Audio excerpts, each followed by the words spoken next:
Matindi ang pinsalang iniwan ng bagyong Krising at ng habagat sa Bataan.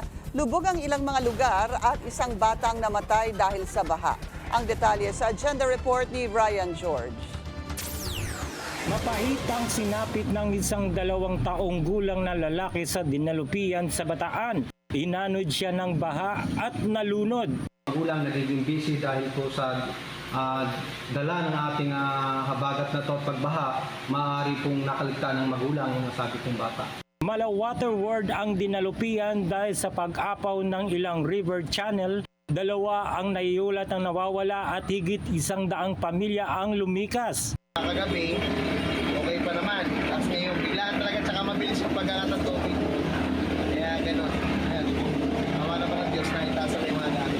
Abot baywang ang baha kaya hindi na kayang dumaan ng ilang sasakyan. Siyempre, natatakot ka din pa mapasukan na tubig yung isang biyak.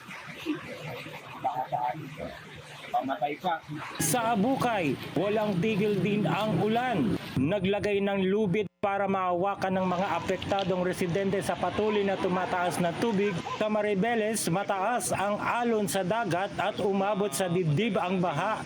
Pahirapan din sa mga dumarahang sasakyan, lalo na mga light vehicles dahil sa lakas ng agos ng tubig.